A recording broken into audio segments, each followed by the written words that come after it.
Good evening, everybody. Welcome to the City of Albany Common Council Public Safety Committee meeting. Tonight, I am joined by committee members Mark Robinson and John.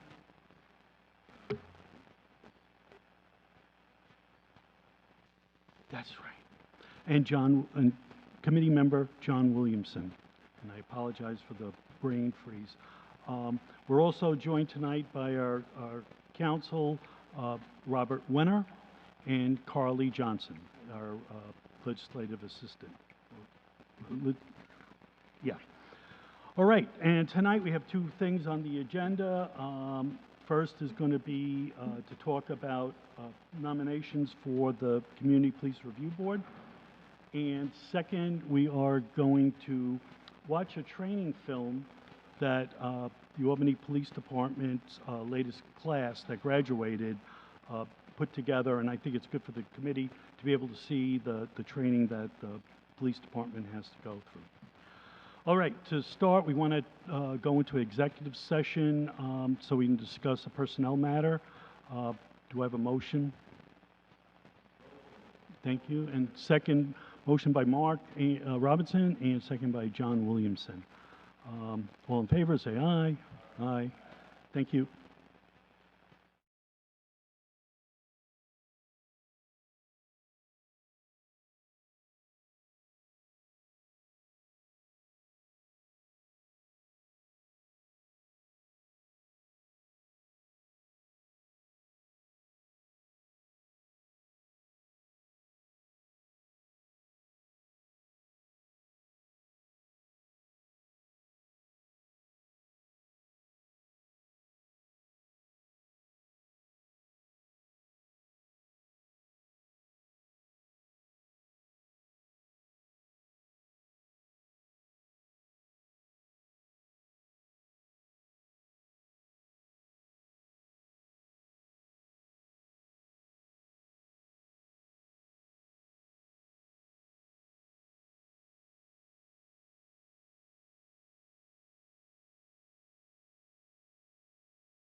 Hello, everybody. Okay.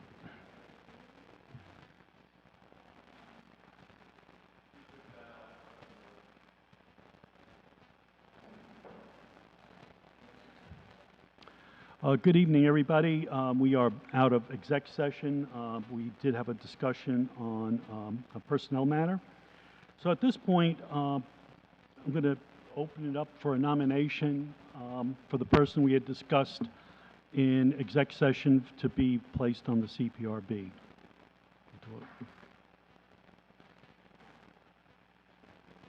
Okay, second. All in favor? Aye. Aye. Aye. Aye? Aye. Aye, aye, aye. Well, thank you. So we'll move forward with that. So this part of the meeting, what I want to do is, I had attended the Police Academy graduation in June, and during the graduation ceremony, they showed a film showing what the candidates or the cadets go through to become an Albany city policeman. And I thought it was useful maybe for the committee to see the type of training. And again, we can always make recommendations for training, and you know, I'd like it to be kind of that it's not just, you know, we can, as public safety, we can also make recommendations for future trainings.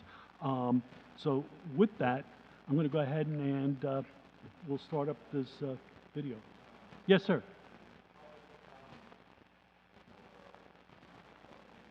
Well, does he want to talk tonight? Oh, hi. Oh, sure, let's do it right now.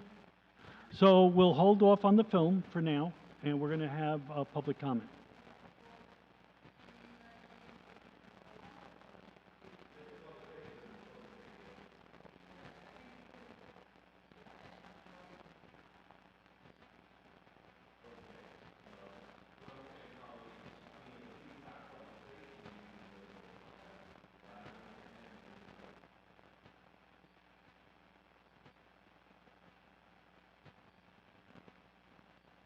So, you know, because we do have public comment. Yeah, come on up.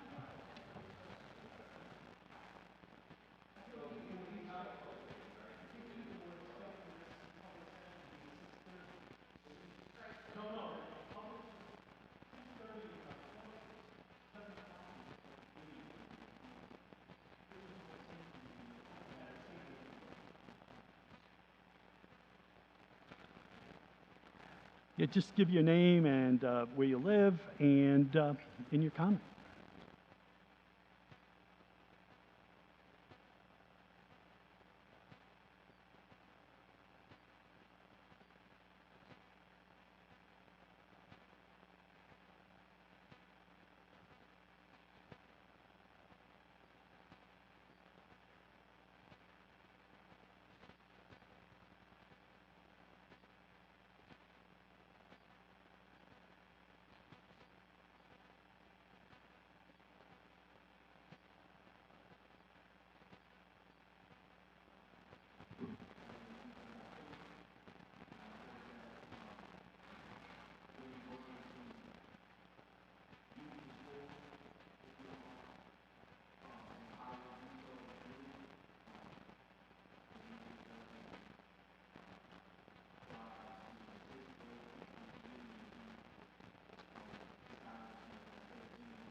Sure, and I'd be glad to talk to you about what I know is, oh, please stay there. Go ahead, hang out. So let me just tell you, because I just talked to Garrett Schaff, he's the director of CPRB. Talked to him this morning. He said, because I asked him, what's going on? with Mel. And he said that HR was waiting to verify one of your employment references that you had put down. So, but he's also said he's reached out to you several times and you haven't gotten back to him. Okay, good. Good.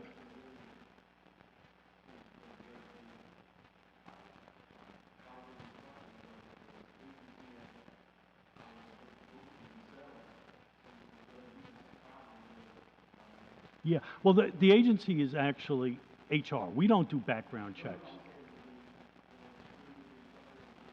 Yeah,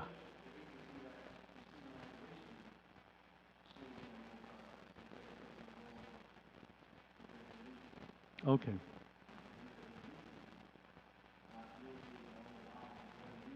Okay. Yeah, we'll be glad. Let me talk to, he couldn't make the meeting tonight. He had other plans because I asked him, are you going to be at the meeting tonight? I didn't know you were going to be here tonight. But look, let me talk to him tomorrow. Let's, if we have to do a three-way call, well, let's do a three-way call. I don't want you to feel like, you know, it has been a while. It's been a few weeks. So let's, or maybe even a little bit longer. But let's find out where it's at. And, you know, you passed committee. You got, you know, this comes up to the council. But we want to make sure when you go to the full council that you have, everything is set. Now, and I think I told you that we've gotten in trouble before with the Times Union writing really nasty stuff about us because we didn't do background checks. So you can understand why we are a little bit slow to make sure that we have all the I's dotted and T's crossed. And believe me, it's nothing personal, but let me talk to him. Okay, yeah, and that's where we're at. So I'll be glad to talk to Garrett tomorrow. We'll try to get you on the, is there a good time of day to call you or any time or? Okay, we'll do that then. Yes, John, go ahead, and Mark. Thank you. Thank you very much, coming, Mr. Ennis. Greatly appreciate that. As we was talking, I'm hoping that everything be resolved. I strongly think that you will be a great asset when you get on board. So I just want to encourage you. Don't get discouraged. You will be there. Like I said, I think you will be a great asset to the community once you get on board. All Thank you. And again, Mr. Anderson, I just want to, thank you for your willingness to serve on the Community Review Police Board, Community Police Review Board.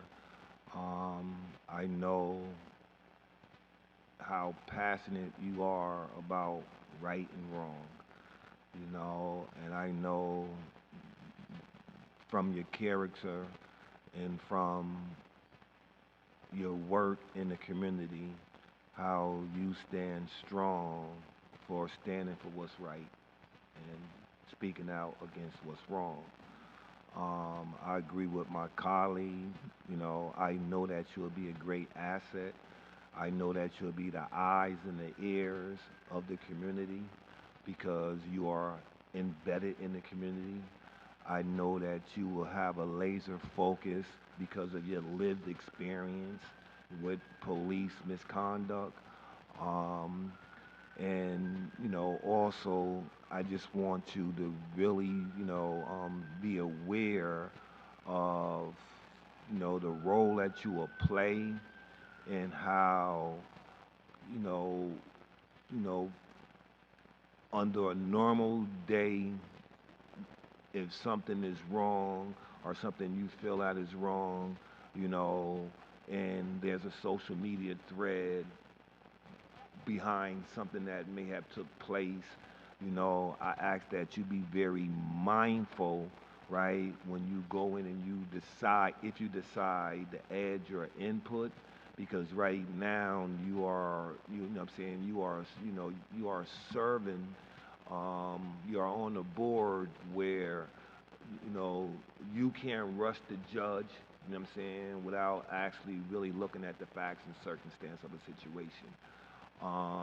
And I say that because, there, you know, when you was first interviewed, there was a question that was asked, you know, about, you know, your willingness to understand that the role that you will be playing, how important it is for you really just to reserve your comment in public that may even hurt the case or or taunt, the police, you know what I'm saying, allegations before the facts and circumstances really brought to you in the full form for you to, you know what I'm saying, shift through, you know what I'm saying, find the wrongs, find the rights, and then as a unit, that press statement, you know what I'm saying, may come out. So it's very easy for us, right, when certain things come across social media, for us just to jump on it, and make comments. But I want to make sure that you are aware that, you know, you are being held to a higher standard right now. Whereas that, and I know because we had this conversation, right? I'm not trying to belittle you, and I'm not trying to disrespect you, and saying that you don't know what's right and wrong, and you don't know, what I'm saying, the course that has to be taken. But again, a lot of times out of emotions, and just that of general, you know what I'm saying, we can find ourselves, just, you know, engaging in something where we sit back and relax. When we sit back and we realize, we'd be like, oh, maybe we should have waited that out. Maybe we should have heard both sides of the story, if not all sides of the story, before we decided to give our input on a certain situation. So, that's what I ask that, just, to just try to be very mindful, what I'm saying, when it comes to social media interaction or any interaction that come across where that there's police misconduct or is a case that's in front of you, that you really reserve your right and how you really, add on to that conversation before it comes to the full board and you and the board, you know what I'm saying, shift through it, you know what I'm saying, and find what's right and find what's wrong and address it as a full body.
Well, thank you, and I just want to introduce, we have council members Brody join us, and Farrell, and Council President Kelly Kimbrough. We're going to do a film. Would you mind watching it? It's about how they train the police, and you might get some ideas, doing it, but we're going to run out of time if I don't start it now, if you don't mind. Thank you. Do you mind if we do it now, or? I'm talking to you, Mark. I didn't mean to cut you off. I feel like, okay.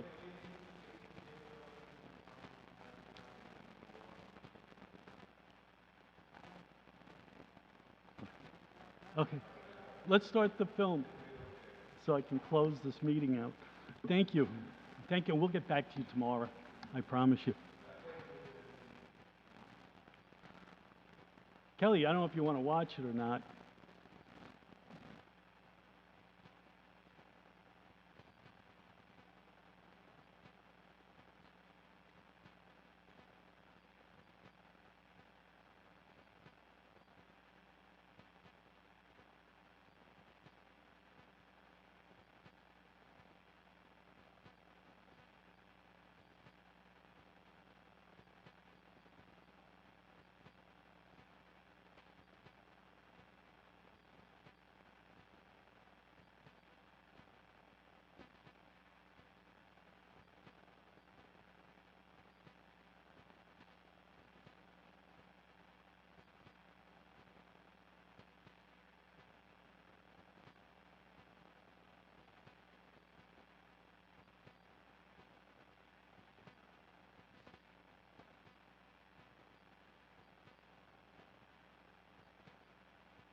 All right, everybody, I will entertain a motion to adjourn the public safety meeting.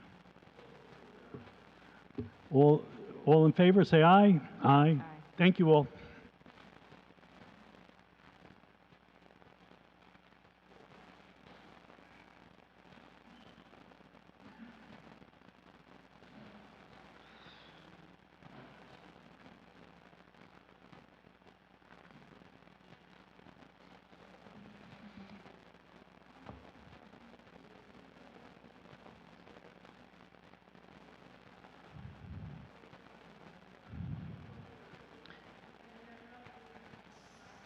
So as soon as we're ready to go with the recording, which could be now, we can start caucus.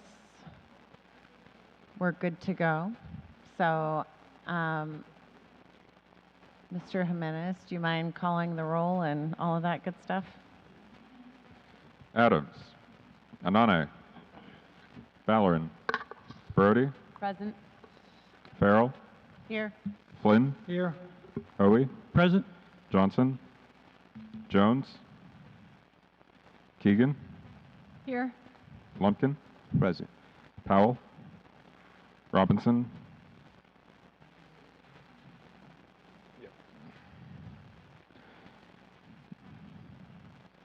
Williamson. Present. Zamer. Here. 9 in the room. We do have quorum. We are expecting Councilmember Robinson to appear shortly. We're also joined by Council President Kelly Kimbrough, City Clerk Shaniqua Jackson, Assistant Corporation Counsel Martha Moskowitz, Legislative Director Brian Jimenez, Council and Director of Policy Robert Wenner, and Policy Analyst Carly Johnson. Thank you so much. We'll go through the agenda.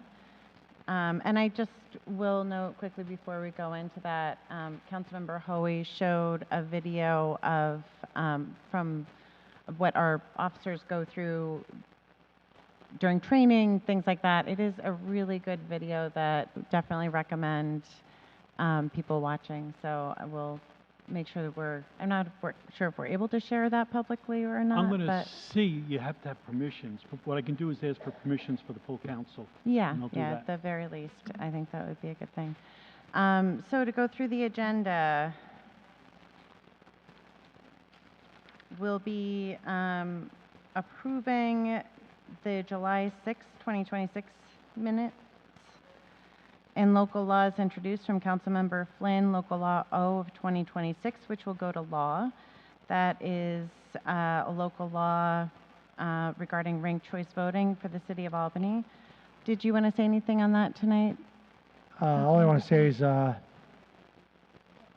glad that we're getting this discussion going publicly rather than on social media and everybody's lip service. So I'm glad we're getting it to for a debate, for discussion, for facts, lip service, and I hope we have a good few months of discussing this. Thank you. Thank you so much. From Councilmember Hoey, Local Law P of 2026, which will go to public safety. That is a local law amending the code of the City of Albany in relation to the establishment of police disciplinary procedures and creation of a public safety officer. Did you want to say anything on that this evening, Councilmember Hoey? Real briefly, we passed this law back in 2021, and the courts, it did go to court, and the courts found some parts of it were not constitutional.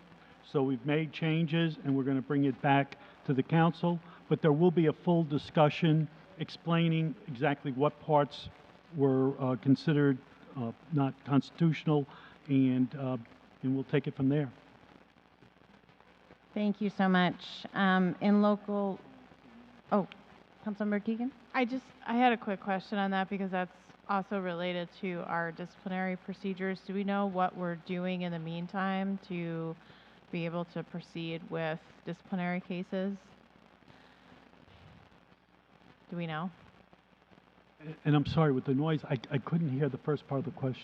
So this is how this was the independent arbitrator, third party that was managing discipline, not just for the police department, but for all of our bargaining units. No, it was just for the police department. It wasn't fire, it wasn't any other department. It was just set up. But do we know what they're doing in the meantime? I'm gonna have to refer that to our council. Robert?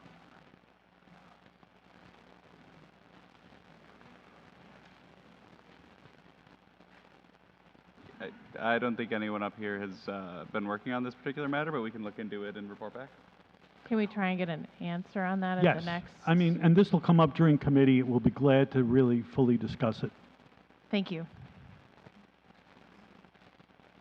In local laws held, Councilmember Brody's local law L of 2026 will be voting on that this evening. Did you want to say anything on that, Councilmember Brody? I think I'll hold my comments until the full meeting. Thank you. Excellent. In ordinances introduced from Councilmember Robinson, ordinance 137226, which will go to public safety. That's an ordinance amending the Code of the City of Albany, establishing a pilot youth program by enacting a new charter to be entitled Albany Youth Safety and Support Hours. Did you want to say anything on that this evening, Councilmember Robinson? Yes, just briefly. Over the weekend, Assembly Gabriella, she had put together a collaborative task force with youth, and we need as many toolboxes in our toolbox as possible to address, you know what I'm saying, our youth in their development and how we want to see them grow in our city. So this is just another tool that we have in our tool chest to actually try to engage in our youth and just want to put them in the right direction where that they will be productive and in the community and help the community grow. Thank you. Thank you so much. From Councilmember Flynn, ordinance 147226, which will go to planning. That is an ordinance of the Code of the City of Albany in relation to permitting battery energy storage systems. Did you want to say anything on that, Councilmember Flynn? Yeah, that this is just a growing issue amongst the nation and the states, and I'm glad that we're taking it at the local level so that we can get our own rules and regulations on this matter. Thank you. Thank you so much. The rest of the ordinances will be held in resolutions introduced. We have Resolution 737226R, resolution honoring, celebrating Albany's history as the oldest continuously chartered city in the United States since the grant of the Donegan Charter on July 22nd, 1686.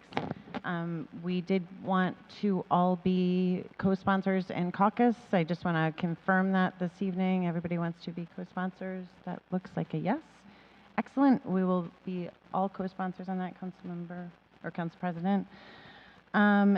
Next, I'll just note the next 4 resolutions are different supports for that we're doing with Capitalize Albany for different potential funding opportunities. They did come in and speak in depth on these during caucus, but they are also here this evening should anybody have any questions. So I'll just go one through the other, and if anybody does have any questions, you can put your hand up and we'll have them come up. So we have Resolution 7226R. That is a in support of Capital Streets and its application to the Office of Parks for Parks Preservation and Heritage. Then we have Resolution 7226R. That is in support of an EPF grant program for parks through the Office of Parks. Next, we have Resolution 767226R. That is a resolution of the City of Albany in support of the New York Department of State Local Waterfront Revitalization Program. And then Resolution 777226R in support of the consolidated funding application to the Empire State Development New York KICS program. Does anybody have any further questions that we may not have asked during caucus on Wednesday? Councilmember Hoey? Thank you, President Pro Tem. I just wanted to find out, what are these all going to one committee, or what committees? We're passing them this evening. That's why we Okay. discussed them. We asked a lot of questions and discussed them at caucus. And I missed it, so Just thank a you. reminder that when it comes to these resolutions, they are in support of this. It doesn't mean that it necessarily that we'll get the money, that the projects will definitely happen even if we do get the money. But it is, in order to apply for these grant programs, we have to have a resolution in support. And there's a very quick turnaround, so we don't actually have time to send them to committee because of when the applications are due to Capitalize Albany and then to the actual hub. So, every year we have to do a quick turnaround with them, which is why we ask them to come in on our longer caucus so we can have in-depth questions. So any in-depth questions should have been on Wednesday, but if there's any quick follow-ups, that we're definitely happy to entertain them, but obviously Wednesday was the big night to ask most of the questions. And obviously follow-up questions can happen afterwards. Everybody at Capitalize Albany has always been very accessible and loves doing things to promote the city of Albany, so it's not even something I think that they would be thrilled if somebody had further questions and wanted to know more about how to get involved more. So are there any other questions? Councilmember Brody? Two administrative items. First, Steve Mercier from the Water Department is open to setting up a tour for anybody who's interested. I know he sent out Just an email. quickly, is this about, can we get through the agenda first? Are these Sorry. for the- Capitalize Albany? No. Okay, not related. let's Sorry. get through the My agenda and apologies. then happy to bring in some other things. Next from Councilmember Zamer, Resolution 78, 7226R, which will go to Planning. That is a reappointment of Serena White Lake to the Board of Zoning Appeals. And then Councilmember Zamer also has Resolution 79, 7226R, which will also go to Planning, a resolution of the Common Council consenting to the appointment of Celeste Knight to the Board of Zoning Appeals. Did you want to say anything on those? Okay, those will be discussed in committee. We have two majority consent additions this evening. We have, they're in your packet. Resolution 807226R. This is a resolution setting up the standard workdays for elected officials. This is required by regulation, New York State regulation, to go to the state comptroller so that all of elected officials, since we don't have normal workday times, this sets it up so that everyone is able to be part of the pension system. So thank you to everybody for getting that together. For our new council members, it is a giant pain, and you did it, and you don't need to do it again for a long stretch. So we will be voting on that this evening, and then we have Resolution 817226R. This is a resolution of the Common Council approving a transfer of budgeted funds and a change in the authorized positions, including in the 2026 city budget, which will affect the salary rate or salary total. This is part of the vital statistics move back to the administration, and this will be going to finance, so it will be discussed in the finance committee more in depth. And the rest of the resolutions are held. Councilmember Brody, you had a couple of things. Thank you. Sort of more administrative items. So if you haven't replied and you are interested in the water department tour, I just emailed Steve back. You guys all got emails to your city email, and especially in advance of budget season. He's really looking forward to giving, especially new council members, an inside look into what they do and how they do it, so we can go into those discussions well informed. And then second of all, just want to note the city's downgraded bond rating was, the full report was officially posted by the treasurer to the treasurer's annual reports part of their website. And I encourage everybody to take a look. It's, we're going to have to really roll up our sleeves this budget season and for a couple more, and I think it was a very fair analysis of where our current finances are. So if you haven't already, I encourage you to take a look at that as well. Thank you. Thank you. Does anybody else have any announcements or anything that they want to say? Councilman Bernani? Yeah, I just want to give an update. Attended a roundtable which was talking about the data centers. As many of you know, the governor did a one-year moratorium on hyperscale data centers, generally those which are deemed 50 megawatts or more.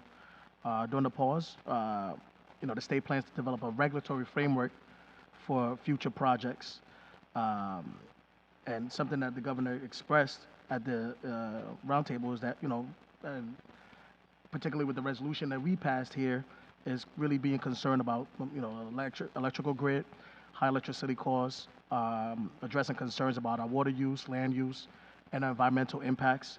But generally, what I got from that roundtable was particularly that, the governor has emphasized that she's not opposed to AI or data centers in principle, but has said that the goal is to essentially to create a stronger statewide standard so future developments can make way that protects communities and infrastructure and her administration as well. So I just wanted to share that information. And also, Councilmember Deb Zamo was able to join too as well. Did you want to add anything to that, Councilmember? Is there anything else? We have a few minutes left. I would just add for any on the water department tour, if you haven't been on it yet, I highly recommend doing it. It's very eye-opening and also something that as water becomes more scarce in our entire nation, Albany is in a really good spot, and it's because of a lot of planning 100 years ago and a lot of investment in infrastructure that we are still doing. So definitely recommend jumping on that if you have not done that already.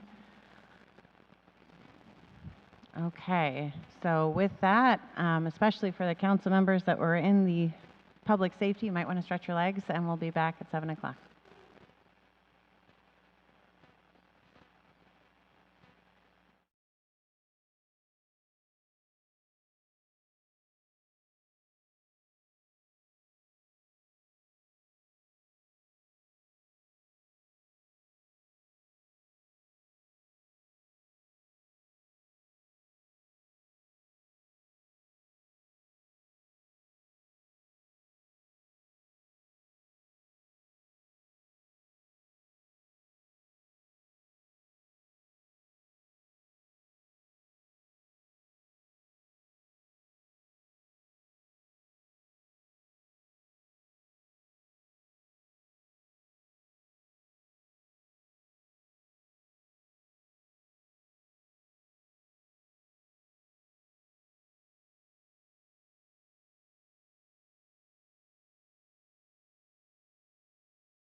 Okay, welcome to the Monday, July 20th meeting of the Albany Common Council. Madam Clerk, please call the roll. Adams. Anani. Present. Valorant. Brody. Farrell. Here. Flynn. Here. Hoey. Present. Johnson. Present. Jones. Keegan. Here. Lumpkin. Present. Powell. Present. Robinson. Williamson. Present. Zamer. Here. 12 present, 3 absent. Thank you. Okay, will you join me in the Pledge of Allegiance and a moment of silence? To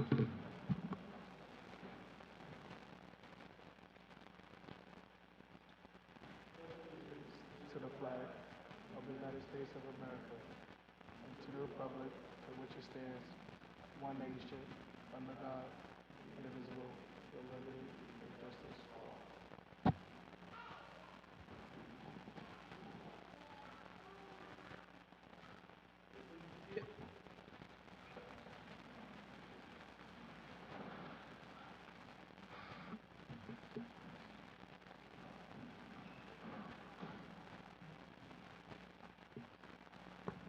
Okay, we'll begin our meeting with our public comment period. Due to the number of speakers, we'll be allotting 3 minutes per speaker. Once you take the seat, give us your name and address. Again, follow the lights on the table there. They'll indicate how much time you have left, and when I ask you to stop, please stop. With that, and also remember to be respectful to members. If you have a problem or you want to go at somebody, bring it to me as chair of this body. Yeah, be respectful and in your comments. Will you please call the first speaker? Marlon Anderson. And lastly, this isn't a give and take, a back and forth. We receive public comment from you, and after that, we'll have a time when members can speak on that, on the comments. Thank you.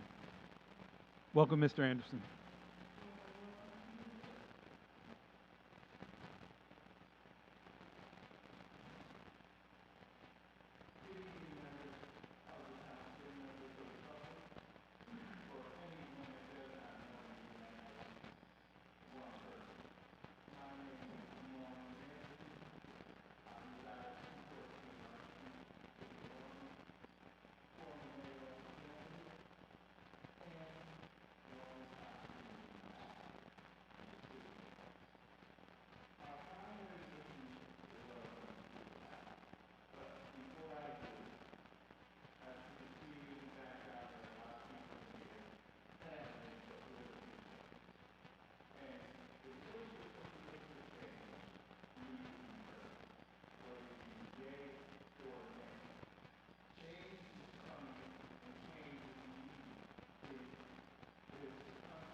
with the issues of gun violence in this city than me. No one's held more meetings, no one's wrote more editorials, you name it. I've done it for years. So I'm speaking as an authority on the subject. We need to fight this fight where it needs to be fought, not by hauling parents out, but by getting on these streets and addressing these issues on these streets. That's where the problem is. That's where people are dying at. Parents aren't putting out hits on other parents' kids. Parents aren't out selling guns to people. It's gun dealers. It's the gun culture. Mr. Anderson. It's the street. So again, not the parents. Fight the fight in the streets where it belongs. Thank you.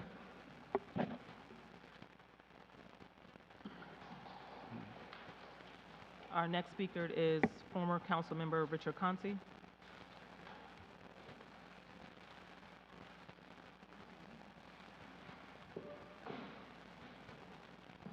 Welcome, Mr. Conti. Thank you. Okay, so my name is Richard Conti, City of Albany resident, Chestnut Street. So on June 30th, over 3,200 Albany city voters petitioned this council to place on the ballot a city charter amendment enacting ranked choice voting in a unified single election for municipal offices.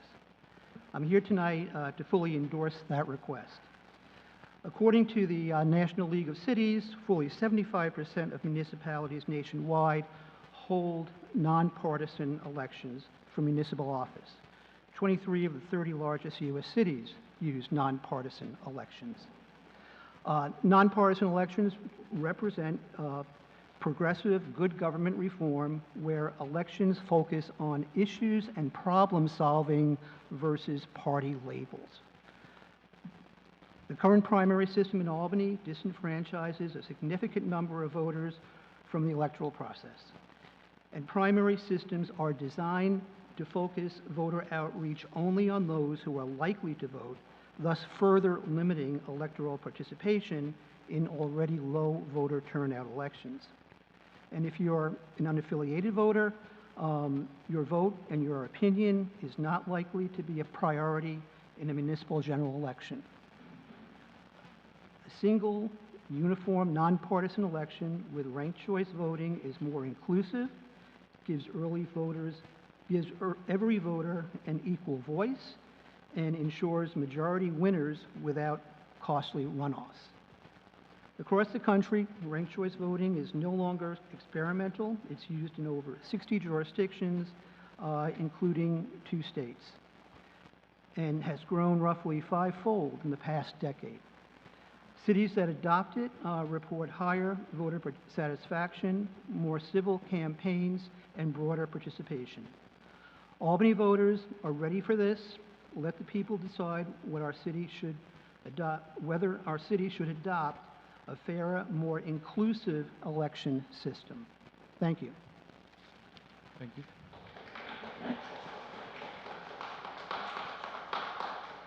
Wade Holman.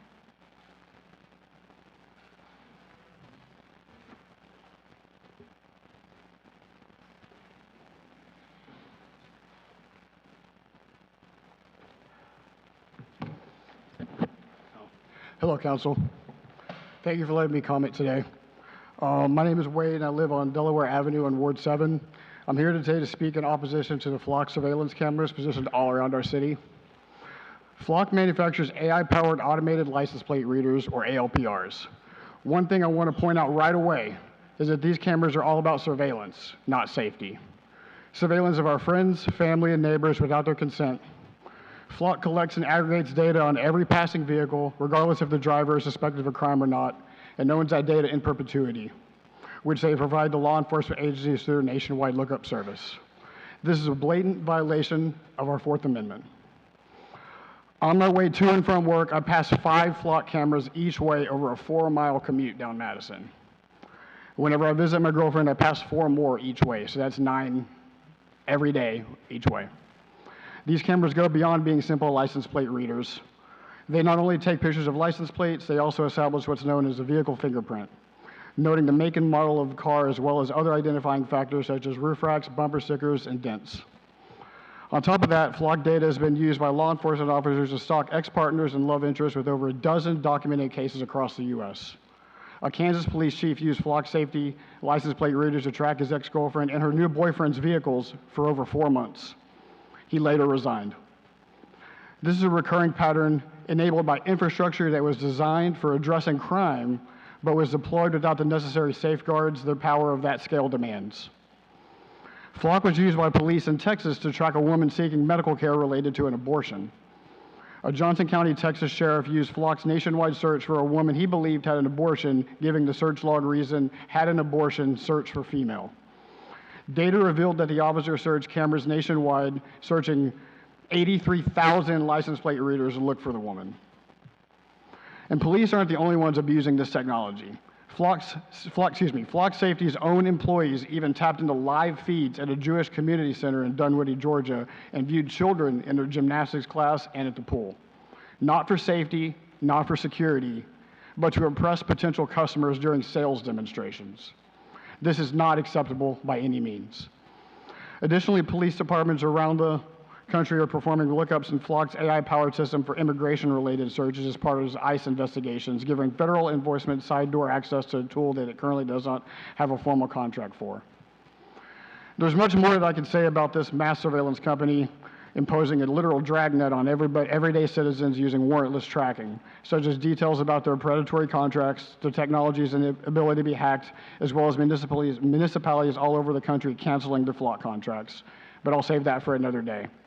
We don't support mass surveillance or violation of our Constitution rights. Please get Flock out of Albany. Thank you, sir. Ed Landing.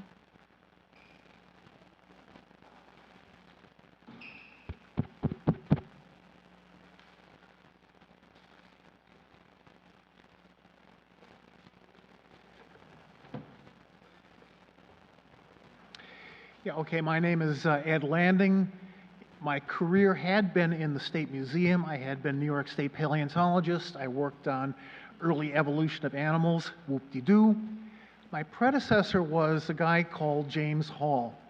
And for about 50 years, he was probably America's preeminent scientist. He lived in Albany. Now, I talk about him because he had a lab built in Lincoln, what is now Lincoln Park. Opened in 1852. He worked out of it for 50 years.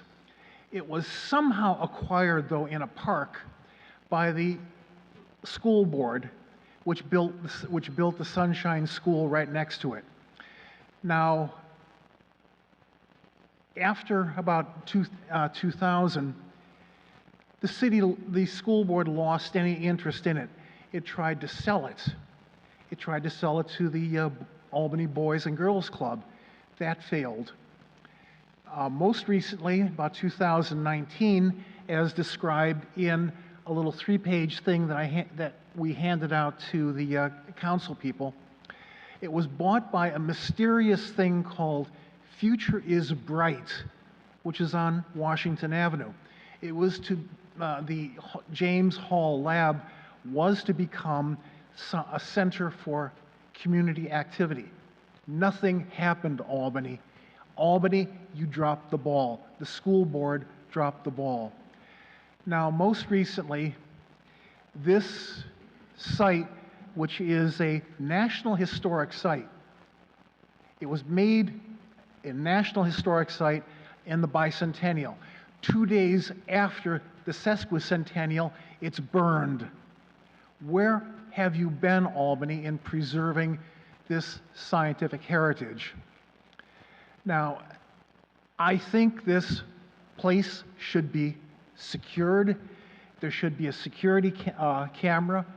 Parks and Rec and Historic Preservation must work to preserve this site. Albany, let's wake up. There's a great history here. They talk about $150 million being spent on Albany. Spend a small amount of it there for your heritage and for educational purposes. and maybe MAGA, make Albany great again? Thank you, sir. Lynn Jackson. Okay.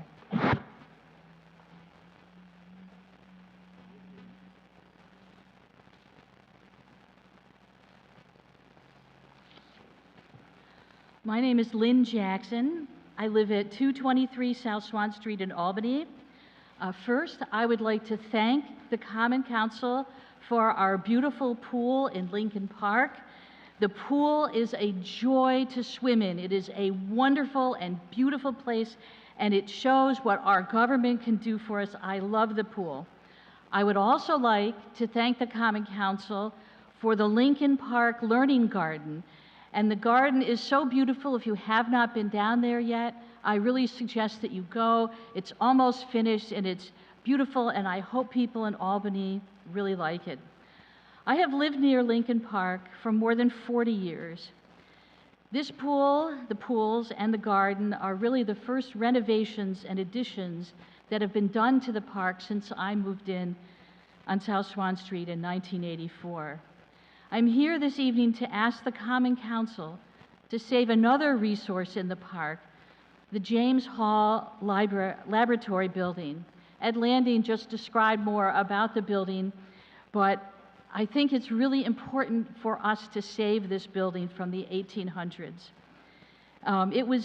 The James Hall Laboratory building was designated a National Historic Landmark 50 years ago in 1976. And I believe the city should preserve the building.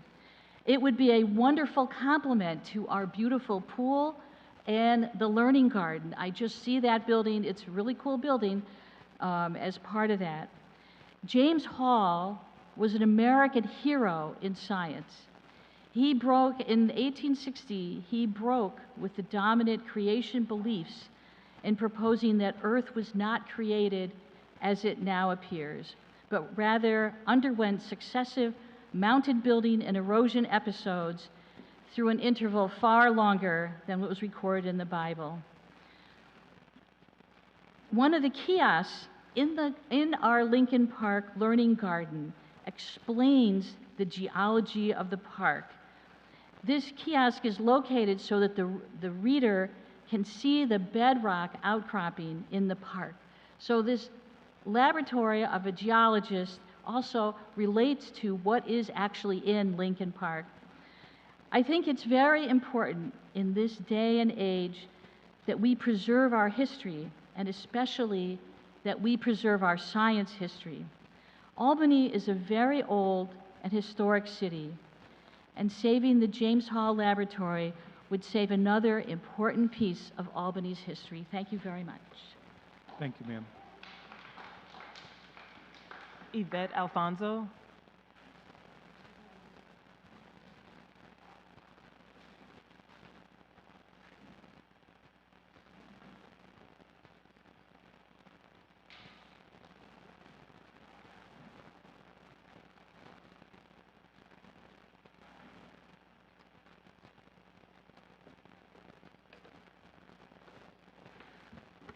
Buenas noches, good evening, council members.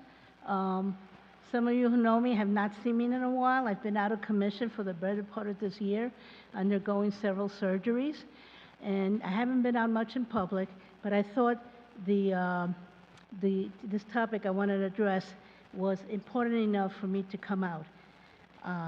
The petition to propose a ballot question on ranked choice voting with single unified elections has to be addressed. Actually, I have no problem with ranked choice voting. In fact, when someone asked if I would sign the petition, only mentioning ranked choice voting, I did sign. Only to find out later about the unified elections proposal, and actually I feel deceived, and I know that I'm not the only one. What I found objectionable about doing away with primaries, what do I find objectionable? You see, I haven't been out in public enough to be able to talk about doing away with primaries. It robs voters the opportunity to vet candidates according to a party destination and throws all the candidates in the jumble to kind of fight it to the end. Voters choose to enroll in a party and should not be denied the right to choose who represents them in the general elections and hopefully wins the office. Also, this would really affect the issue of fusion voting, which is explicitly allowed under the New York State Constitution. Specifically, in Albany, the Unified Elections proposal would prevent a grassroots organization, such as the Working Families Party, from challenging the Democratic establishment by championing candidates who espouse progressive values. And I know the WFP has supported several of the people who are now in office here. In fact, as progressives have had more success, the push to eliminate primaries will actually tip the scales in favor of wealthy candidates who can flood the airways and social media with ads, while grassroots organizations who champion lesser resource, mainly marginalized candidates can compete. I end with saying yes to ranked choice voting, no to unified elections. Thanks for hearing me out. Thank you, Ms. Alfonso.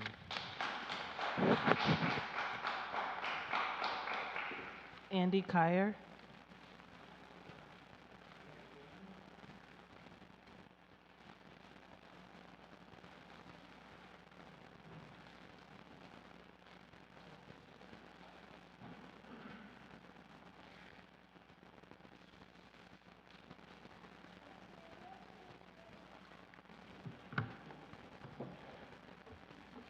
Good evening. My name is Andy Kyer. I live at 97 Chestnut Street, and I serve as the secretary of the Capital District Working Families Party, although my comment tonight is my own. I have two main comments tonight. Firstly, to register my support for ranked choice voting within partisan primaries, and secondly, to voice opposition to the attempt to move Albany's elections to a single unified election. You're likely familiar with the arguments in favor of ranked choice voting, so I will focus my remarks primarily on the removal of partisan primaries. Primary elections serve an important role in our democratic process through party vetting and gathering of grassroots support. After a primary, general election voters know that a majority of party members have supported a certain candidate. Under the single unified proposal, having a D or a WFP next to the candidate name would not indicate victory in a primary election. Rather, it would indicate either one, the candidate's party enrollment, or two, the candidate having reached a, quote, formal agreement with a political party. That means that under the single unified proposal, a D or WFP next to a name would sometimes refer to party enrollment and sometimes refer to a party agreement. And because Albany would be adopting a system not used at the county or state level, a party label would mean something different again if there were any state or county races on the very same ballot, which would make voting far more confusing. The single unified elections proposal is also an attack on fusion voting, as Yvette just mentioned. It's enshrined in the New York State Constitution, and it's how the Working Families Party has built political power from outside the two-party system. By denying parties the ability to select their candidates and vote on a dedicated party line, the single unified proposal may be in violation of the state constitution. If we want to talk about real barriers to political participation, let's look at who can actually afford to run for office in the first place. The cost of a campaign, the paid time away from a job, the lack of child care, or any safety net for a working parent who wants to knock on doors instead of clocking in. Those are meaningful barriers keeping working people out of Albany's elections. Further, removing the primary election vetting process would decrease the influence of organized groups that do important work in meeting and vetting candidates and increase the influence of money in politics. Such a reform would tip the scales in favor of candidates who can pay for TV ads and mailers, rather in favor than those candidates who have done the hard work of engaging with local political organizations, including community groups, nonprofits, political parties, and labor and tenant unions who support candidates through primaries. The rising success of progressive challengers within Democratic primaries, New York City's Zoran Mamdani chief among them, has made the primary process itself a target. Unite New York, aligned with the national group Unite America, is supporting efforts to eliminate or open partisan primaries around New York State. With historic progressive firsts in Albany, including the election of Gabriela Romero as the first Latina assembly member from upstate New York and Dorcia Pliers as the first black mayor of Albany, we cannot allow the rules of the game to be changed in a way that brings us backwards. I strongly urge the council to reject any proposal that removes Albany's partisan primaries.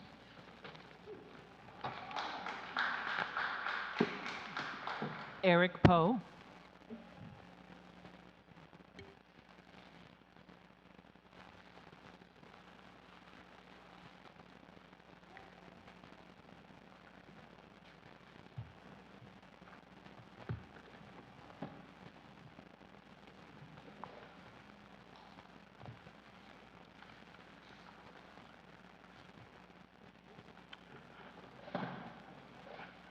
Good evening, members of the Common Council, and thank you for the opportunity to speak before you. My name is Eric Pugh, and I live in the Mount Hope neighborhood of the South End. I would like to thank the council for its bravery and courage in voting in the affirmative to pass the recent resolution on July 6th in support of the statewide moratorium on data centers. Your actions showed a commitment to standing with your constituents, and your leadership is deeply appreciated. Because of the resolve of the council, the constituents, and various advocacy groups, this moratorium measure was subsequently signed by Governor Hochul and codified into law. This milestone for our state proves that when local leaders act with conviction, backed by the voice and support of the community, resistance is possible. A special thank you goes to Councilwoman Zamer, the sponsoring member of this resolution. Your dedication to drafting the resolution was the catalyst for the success and endorsement by your colleagues. Additionally, the Mount Hope community must extend a special thank you to Councilman Johnson. He has tirelessly stood for the interests of the South End community, regardless of the political headwinds. His dedication is defined by his consistent efforts to listen to every concern brought forth by the community. He is a leader who unwaveringly stands on his word, proving his promises are backed by actionable integrity.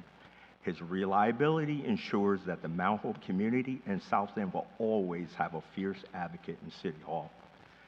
While we celebrate this victory, we must express our deep disappointment in Councilman Williamson of Ward 1, who decided to abstain from the vote while representing the community with the most to lose from the first proposed hyperscale data center in our city.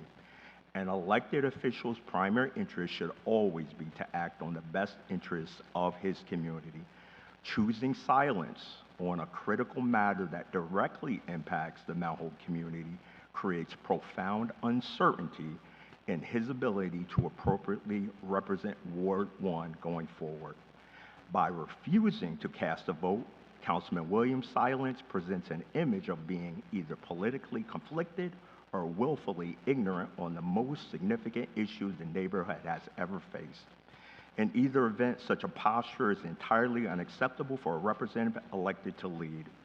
If it is political conflict, it shows a willingness to prioritize external interests over community interests.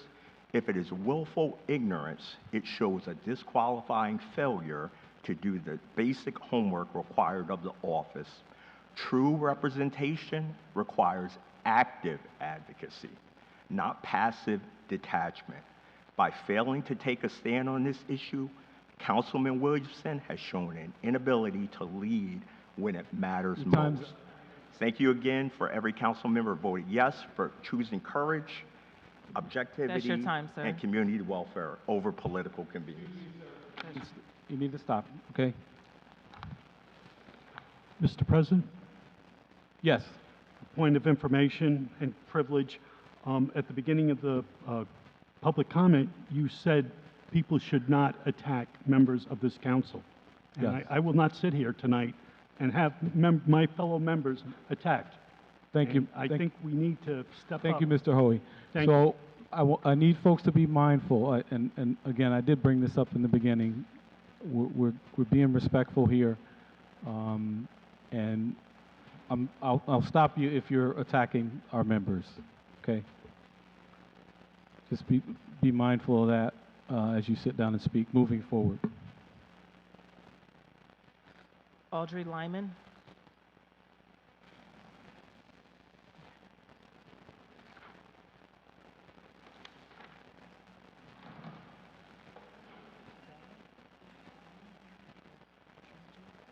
Mabel Petrangelo, if I got, yes, I apologize.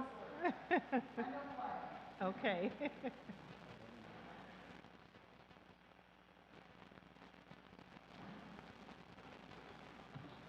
I should have just put P, keep it simple. No problem. Good evening, council members. My name is Mabel Pietranello. I live in East Greenbush, but my passion and my heart is in Albany. Councilman Johnson, how you doing? Good to see you. First of all, I'd like to thank you for the privilege and opportunity to have this moment to speak, because all of you are servants, and I just wanted to say thank you. You make a difference. Your passion for serving this city. I know a lot of people have a lot of negativity, but I see the positivity and wanted to bring that to you.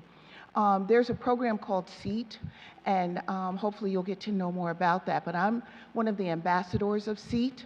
I'm also the former Volunteer of the Year of Trinity Alliance, Volunteer of the Year. They call me Vody. But one of my passions is to unify the beautiful organizations that reside in the city of Albany.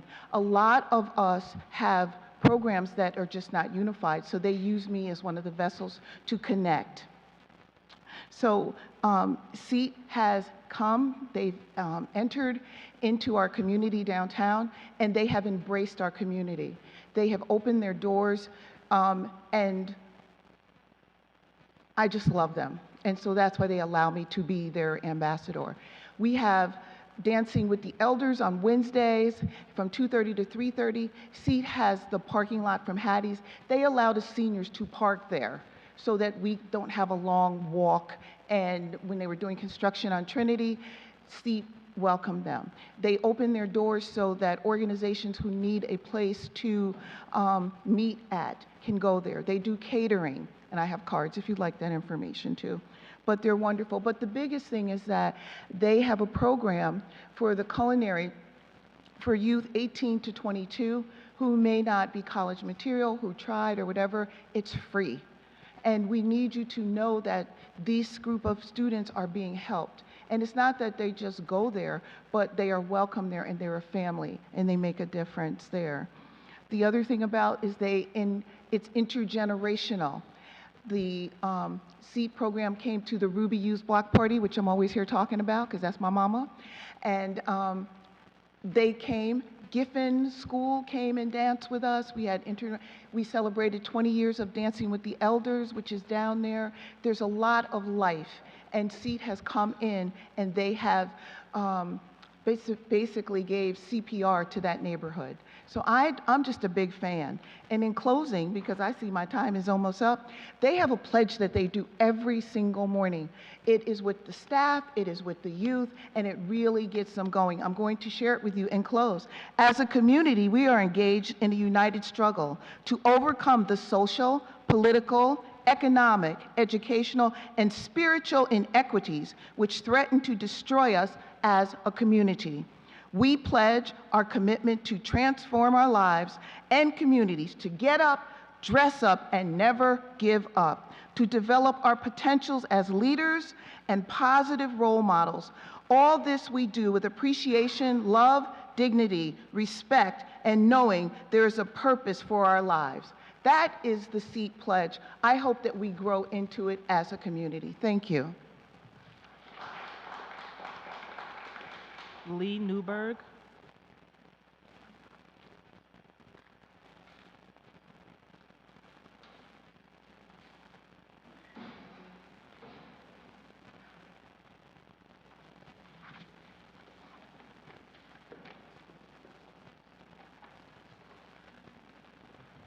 Good evening. Thank you for this opportunity to speak.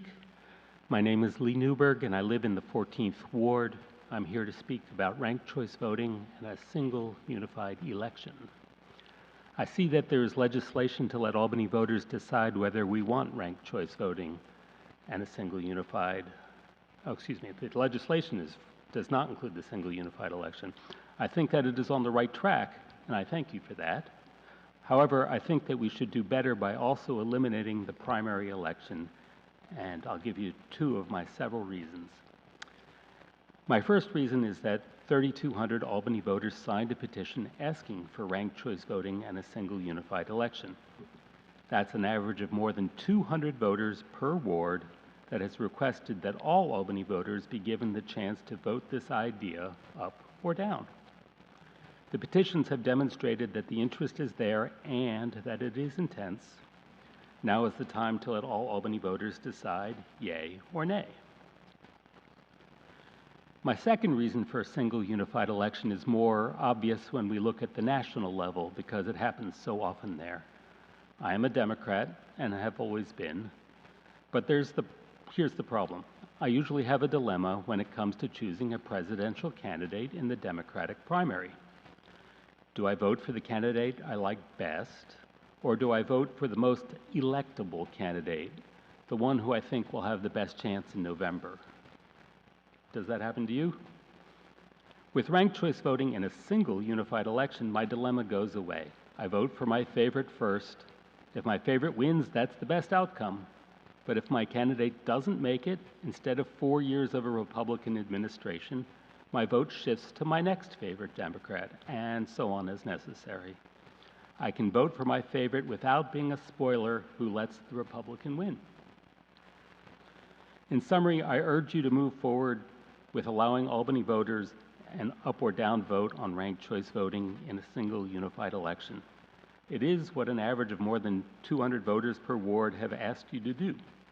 It removes the spoiler effect that voters like me worry about, and eliminating the primary has the potential to save the city a lot of money. Please, let's let the Albany voters decide.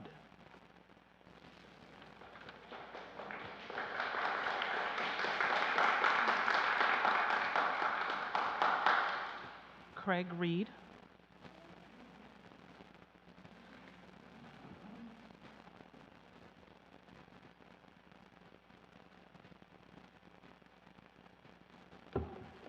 Good afternoon, council members and president. I want to thank you for all being here. My name is Craig Reed, and I am the outreach specialist with the Seat Center, representing Hattie's on Madison, 121 Madison Avenue, for the families not familiar. This year marks a major milestone for us. In March, we celebrated our 10-year anniversary, serving the Capital Region and its residents through workforce development, training, and pathways to economic mobility. Shout outs to our representative, Ms. Mabel there. Over the last decade, SEAT has helped what we call our growth opportunity young people between the ages of 18 and 24 gain educational employment, gain soft skills, and build on sustainable careers. Today I'm here because we are entering another season, which is vital and important to us, as well as the city of Albany. Right now, we are actively hiring for our culinary training program. This paid training in a real restaurant environment is designed to prepare our young residents for immediate employment in Albany's growing hospitality and food service industry. The application deadline is August 17th, and we are encouraging our council members to help us spread the word to the constituents in your neighborhoods, and neighborhood associations and community partners. In addition to our culinary program, the SEAT Center, which stands for the Social Enterprise and Training Center, we offer construction, HVAC, as well as film production. Our film program is especially exciting, being that it's being revitalized under new direction. We have a short film called Seat at the Table that's being premiered at the Harlem International Film Festival, as well as a media house that is based in France.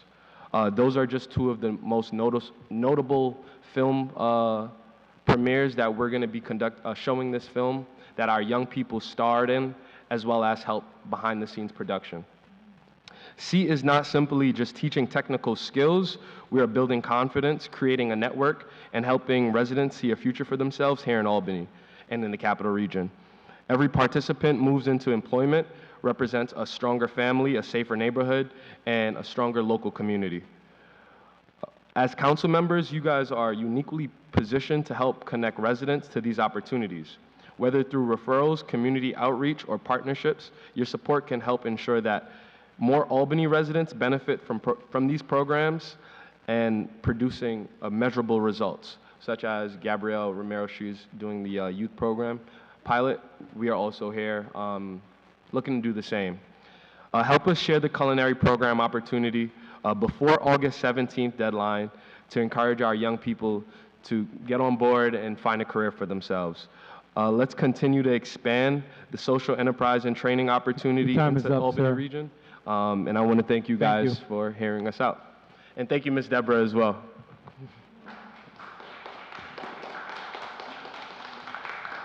Mariana A.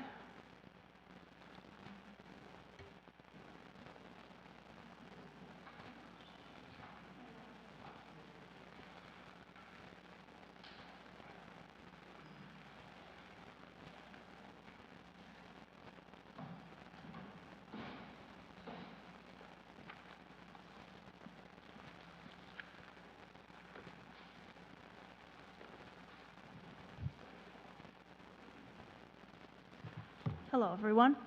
Good evening. My name is Mariana Ashalug, Organizing Chair for Indivisible Albany, part of the driving forces behind the coalitions for ranked choice voting, DFLOC 518, and Stop Kenwood. And I am here to hand this council a draft ordinance for a one-year local moratorium on data center development in Albany and speak truth to the reality of what this legislative body is also doing to ranked choice voting initiative within Albany. Amid concerns that the Democratic Party isn't quite grasping how much people really hate data centers, we are handing you the solution because the Democratic establishment on every level has failed we, the people. Last week, Governor Hochul bypassed the state legislature's robust Responsible Data Center Development Act. Instead, she issued a watered-down executive order full of corporate exemptions.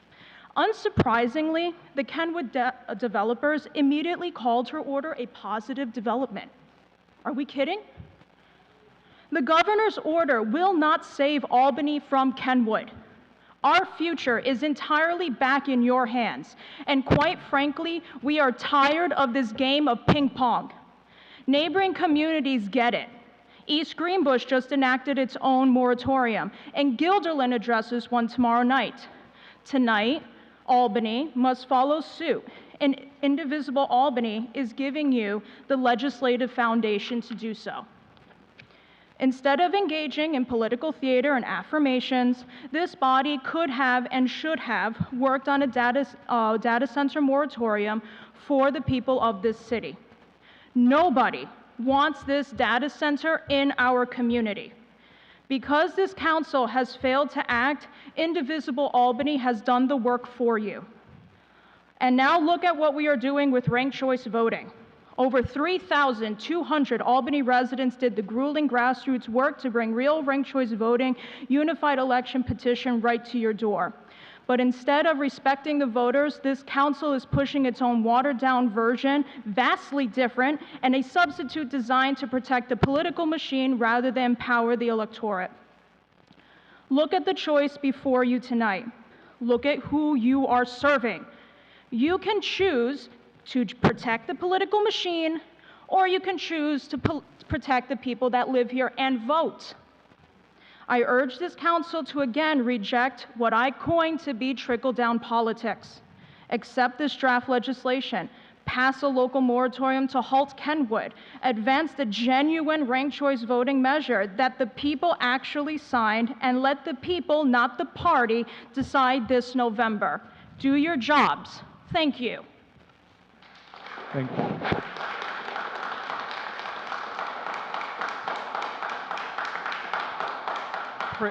Chris Whitaker.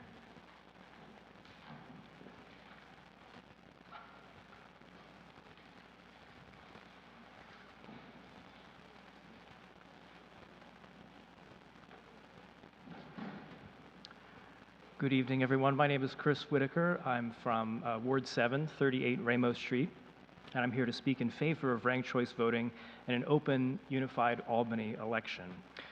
Our country faces the alarming erosion of democratic protections through entrenched gerrymandering, the invalidation of key provisions of the Voting Rights Act, and the consolidation of power by anti-democratic, moneyed interests.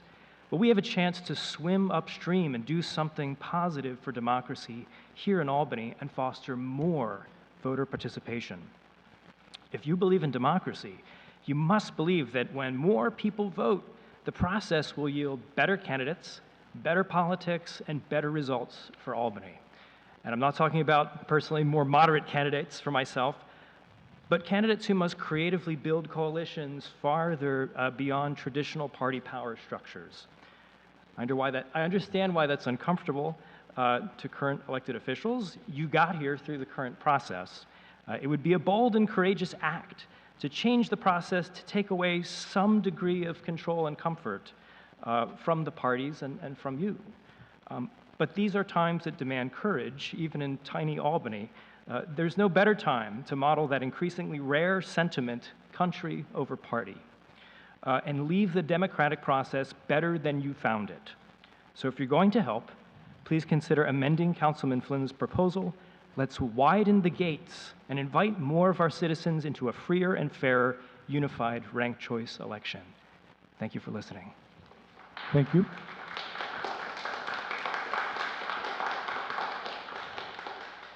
Keith Irish.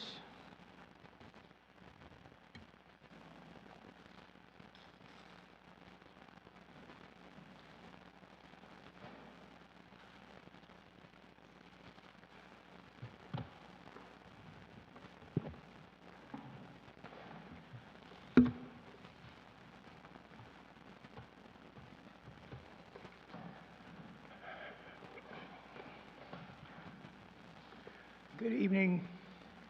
My name is Keith Irish, a lifelong city resident, currently in the 9th Ward.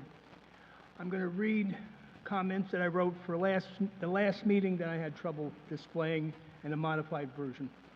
I'd like to reference a presentation that was made to your Planning, Economic Development, and Land Use Committee on June 22nd, where only 4 of you were in attendance. I'd like to start by saying that the presentation was supposed to be done by the Public Education Government Access Oversight Board, aka the PEG Board, but was actually done by the one part-time studio coordinator, which was filled with lies and mistruths from start to finish of past, current, and future issues. Several residents that watched the meeting, not on the government cable channel, by the way, since it's not even promoted by this body that way, contacted me afterward and said the same thing to me. This current person also has many other priorities than staffing the studio at the Washington Avenue Library behind 3 locked doors and is almost never there for the public needs, but can be seen elsewhere around the city without video recording equipment. Next, I'd like to reference 2 resolutions that were on the agenda at the last meeting. 556126R and 596126R, the potential reappointments of 2 current members of the PEG Board. I brought these issues up back on the April 6th meeting in which you passed 13-2 the reappointment of another appointee of yours. I said again that just because the current appointees are still interested in serving another term does not mean that they are the right candidates for the PEG Board position. They should and must go through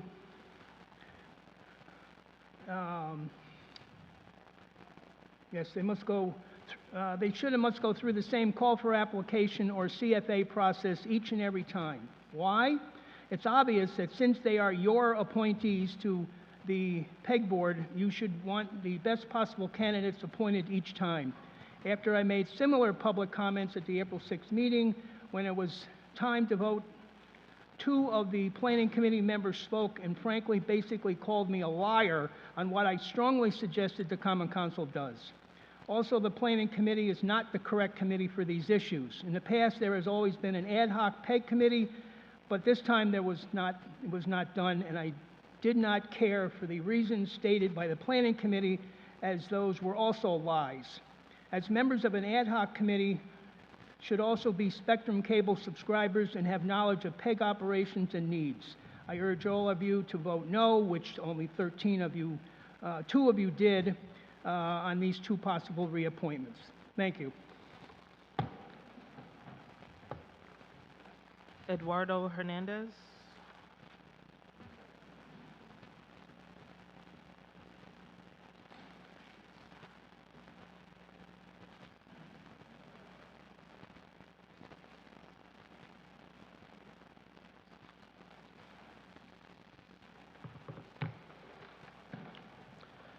Hello, Council. My name is Eduardo Hernandez. I am a resident of Albany. I live over on Lancaster Street in the 6th Ward. And I'm here, I'm the organizer of Citizen Action in the Capital District. I'm here, first of all, to thank you for the support that you've shown Citizen Action in the past on initiatives that we've had, and also currently we've been in communication with some of our members, Michelle and Nick. I've been in communication with Councilmember Ballerin, who's not here tonight, in discussing a potential resolution on an action that we're taking place, that we're holding on July 30th in support of the anniversary of the signing of Medicare and Medicaid Acts. And that's going to be July 30th at West Capitol Park at noon. As I'm sure that we all understand, we're at a pivotal time in terms of healthcare in our country. We've seen the MAGA federal administration cut funding for essential services, including Medicare and Medicaid, while passing along incredible tax breaks to the ultra-wealthy and corporate interests. As a result, as of June 1st, right here in the state of New York alone, we've seen 450,000 of our residents previously covered under the Essential Plan lose coverage due to these cuts. Another example, those most in need being left to fend for themselves. We value the support of the Albany Common Council, recognizing the need for our state government to step up and do what's right. When the MAGA administration cuts funding, our state should be there to mend the holes in our social safety nets, but that's not been the reality that we have in front of us right now. Our own governor, Kathy Hochul, has come out and said publicly that it's not the responsibility of the state to make up the funding gap caused by the federal government. I'm here to say that it is the state's responsibility to step up and ensure that the governor's constituents who voted her in to the position that she holds now, that they are covered, and who voted her in under the assumption that she would keep their interests at the forefront of policy decisions, that they are covered and cared for and no longer used as pawns in a political chess match at the expense of their well-being and potentially their lives. Again, I wanted to thank the council for your continued support to push forward the ideal of healthcare as a fundamental human right for all of us. Thank you. Thank you.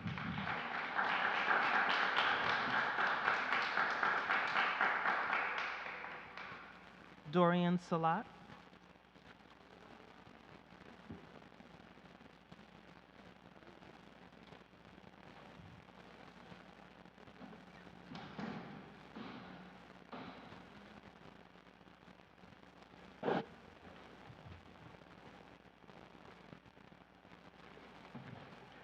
Good evening. My name is Dorian Solat, and I'm the co-chair of Ranked Choice Voting Albany.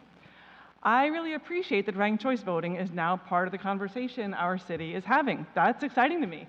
And I appreciate that tonight Councilmember Flynn is introducing ranked choice voting legislation. Thank you for that.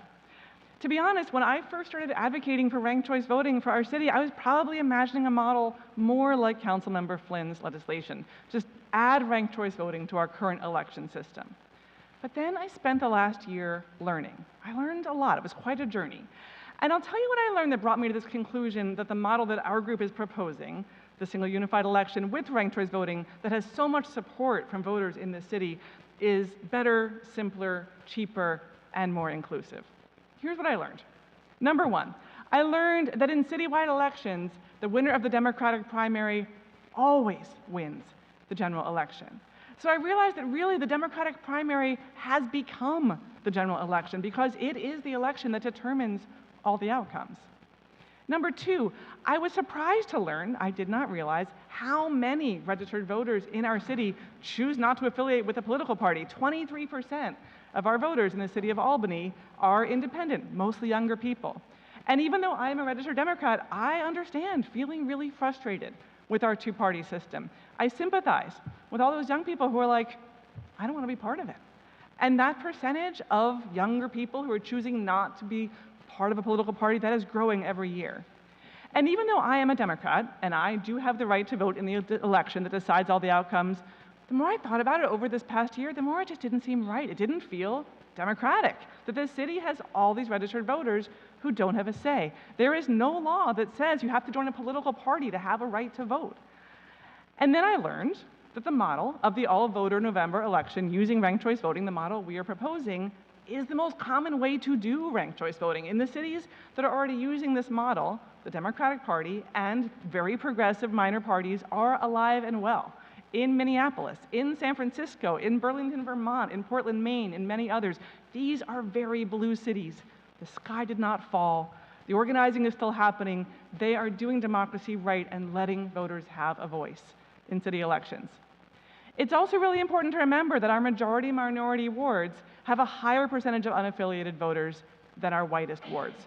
So while Councilmember Flynn's legislation wouldn't change anything, it would sort of keep the status quo in terms of disenfranchisement, the single unified election model would give voice to more of Albany's Black and brown voters.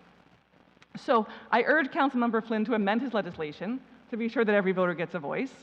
And also the fact stands that 3,200 citizens of Albany signed a petition calling on their council members to let them vote, let them decide about the single unified election model. That is a very strong mandate. So I urge you to respect the wishes of your constituents and move quickly to let the voters vote on the Time model is up, ma'am. Thank you. that is better, simpler, cheaper, and more inclusive. Thank you.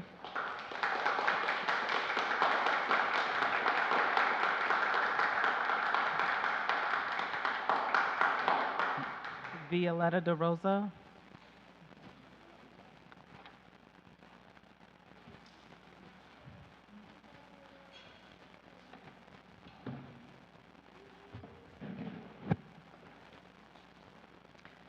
Hello, my name is Violetta De La Rosa, and I live in the 9th Ward.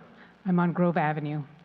A few weeks ago, this council voted to support a resolution for Governor Hochul to sign the data center moratorium, believing that once it was signed, the city of Albany would be protected, but we are not. Instead, it creates a loophole that, without your brave action, will doom residents to increased utility bills, increased rates of cancer, increased air pollution, water pollution, and noise pollution. Why did the city of Albany spend millions of dollars to filter runoff water into the Hudson with the Lincoln Park project, only to have it contaminated by data centers, runoff wastewater? Why spend the money to encourage businesses to turn on the lights when utility rates can be expected to increase by 4 times, making Albany unaffordable to residents, nonprofits, and businesses? Data centers operate 24 hours a day, 7 days a week, generating constant industrial noises from cooling systems, generators, and HVAC equipment. Research consistently links chronic noise pollution to sleep disruption, elevated stress hormones, cardiovascular disease, and reduced quality of life, particularly for children and the elderly. There is no off switch.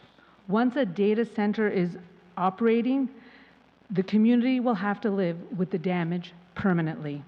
No matter which ward you live in, this proposed data center will negatively impact your quality of life and inevitably be a public health care disaster. I believe that this council can have the bravery and courage to join the large and rapidly growing wave of communities protecting residents from this industry. I ask you to act today and support your own moratorium. Thank you. Thank you.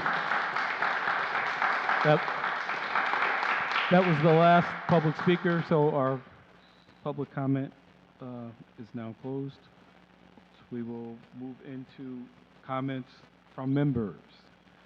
And I will start by saying that we started off, I laid some groundwork and I didn't stick to it.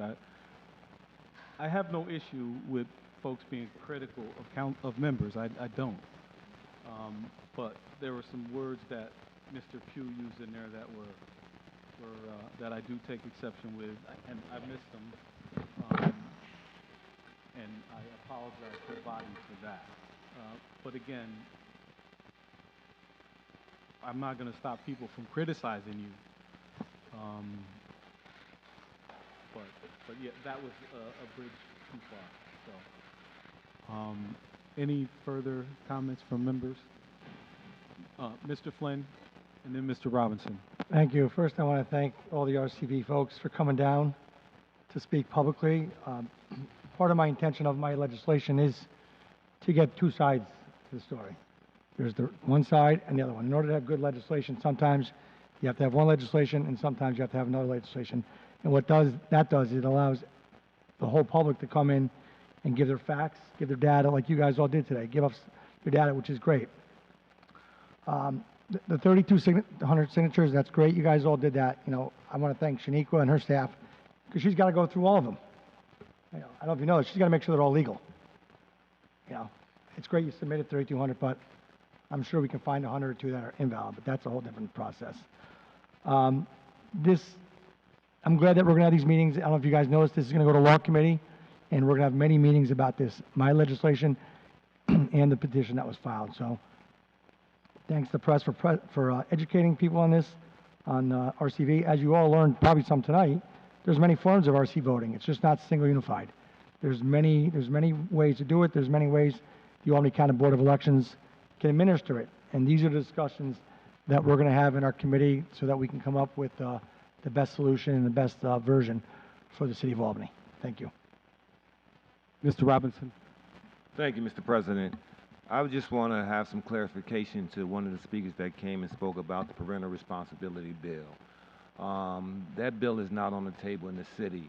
It's in the county legislature. So if they want to, the county legislature, so if they want to come and voice their concerns for support or oppose, I ask that you come to the county legislature during public comment and put it on record.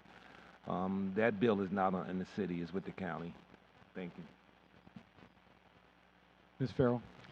I just wanted to note that to thank the County Board of Elections for their support. The Clerk Jackson and her staff have been doing a great job, and they're working with the County Board of Elections to go through the petitions to make sure that they are done appropriately into the letter of the law. And they, with the County Board of Elections and the Clerk Jackson and her staff, I know that we'll be through them and that they will be done appropriately. So thank you. Any further comment from members? Okay. Seeing none, we'll move on to approval of minutes from a previous meeting. Ms. Farrell.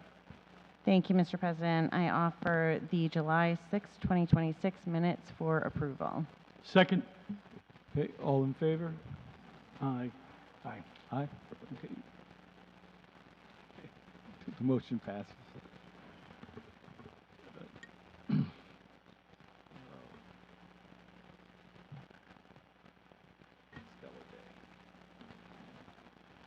Okay, next on to reports of standing committees.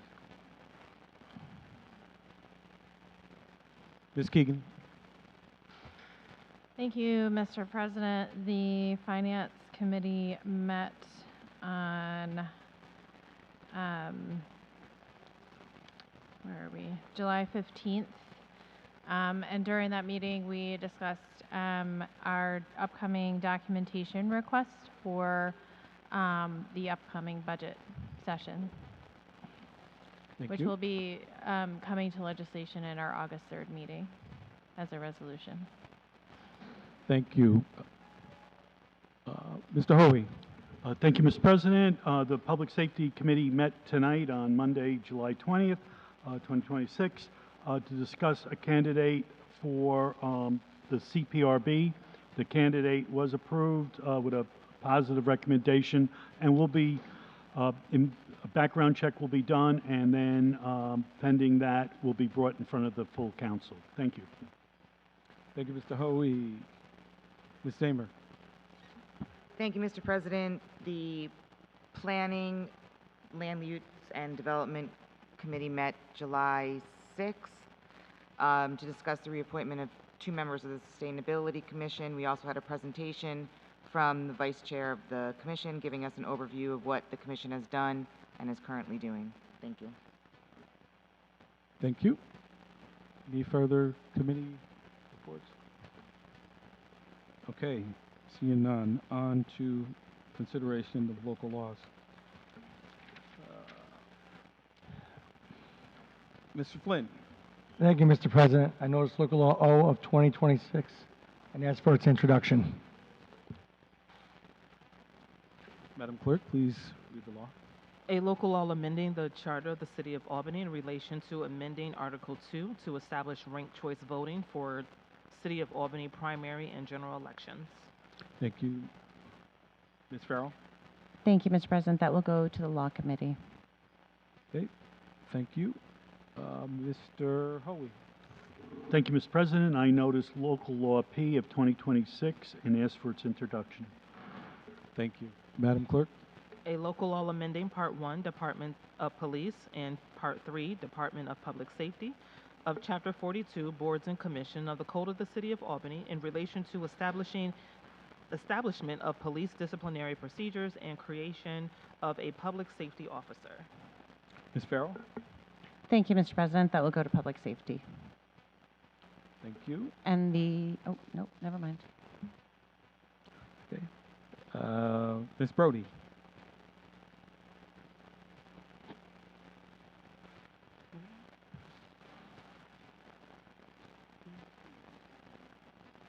Thank you, Mr. President. I noticed local law L and asked for its introduction and reading. Passage. We've been through the introduction reading. Thank you. Thank you. Madam Clerk?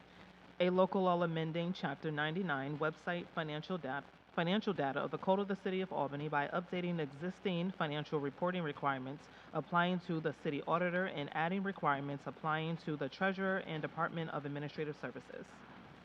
Okay, discussion. Ms. Brody? Thank you. As the Finance Committee heard a few weeks ago, the elements of local law L are really meant to add to the toolbox we have in the proper management of our finances going forward. I was thrilled to have the unanimous support of my Finance Committee members in voting that out of committee. I think just in summary, local law L does 4 things that will help shore up our understanding of our current financial position in a more timely manner. First, it requires that we have a monthly report of expenditures produced no later than 5 business days after the close of each month that will be published by the city auditor. Second, it requires that the city treasurer generates a monthly report documenting the city's cash on hand situation, also within days after the end of each reporting month. And also that it requires the comparison to available funds for the same months for each previous of the 5 calendar years. Third, it requires quarterly reporting on grants and intergovernmental funding. So understanding what we're owed through our pilot, through the extra $20 million that came through from the state this year, and other grants that we are afforded from federal and state agencies. And fourth, it requires, essentially codifies what the treasurer does today already in the treasurer's interim financial report on a quarterly basis, but requires that these are published no later than 30 days after the close of the previous quarter. So none of this is information that's new. This is all information that is currently collected, is currently reported in one way or another. What this legislation aims to do is really shore up the amounts of time that it takes to get this information into the public's hands, into borrowers' hands, into this body's hands, and gives us better, more actionable information, especially as we move into budget season. I think the timing of this is going to be particularly important. In speaking with each of the different branches who would be responsible for producing these reports, I've had confirmation from each of them that these are manageable. There will be, I'm sure, a bit of a learning curve, but they are all also in favor of it. The idea that we are pro-transparency, we are pro-accountability, and that we are pro-financial accuracy, I can confidently say is a value shared, not just by the Finance Committee and this body, but by the auditor, the treasurer, and the mayor's administration as well, which I was very glad to hear. So with that, I'm happy to discuss any of the other questions that I think came up during committee, if anybody needs any further clarification, but I look forward to hopefully having you all support this evening. Thank you. Okay. We're not discussing tonight. We're not discussing. Love for you to vote on it. Thank you. Okay, any further discussion? Mr. Renani? I just want to thank the sponsor for this meaningful legislation. This is what happens when different branches of government all work together to get things accomplished on behalf of the residents of this city. This is a good piece of legislation, and I want to thank the sponsor for introducing it. I'm not sure this first one, but this is great. Thank you so much. Mr. Robinson? Thank you, Mr. President. I also would like to thank the sponsor for doing due diligence. She just didn't have an ideal about legislation. She followed up on it. You know, she went through the certain departments and she had conversations with the departments. And, you know, that's doing homework. And I'm glad to support, you know what I'm saying, this piece of legislation because it's something that, you know, she just didn't have the thought and said she was going to put some legislation together. She actually followed through with it. She connected the dots, and I have to support this. Thank you. And urge my colleagues to do the same. Thank you, Mr. Robinson. Any further discussion? Seeing none, Madam Clerk, please call the roll. Anani. Yes, co-sponsor, please. Brody. Yes. Farrell. Yes, co-sponsor, please. Flynn. Yes, co-sponsor. Hoey. Yes, co-sponsor, please. Johnson. Keegan. Yes, co-sponsor, please. Lumpkin. Yes, co-sponsor, please. Powell. Yes, co-sponsor, please.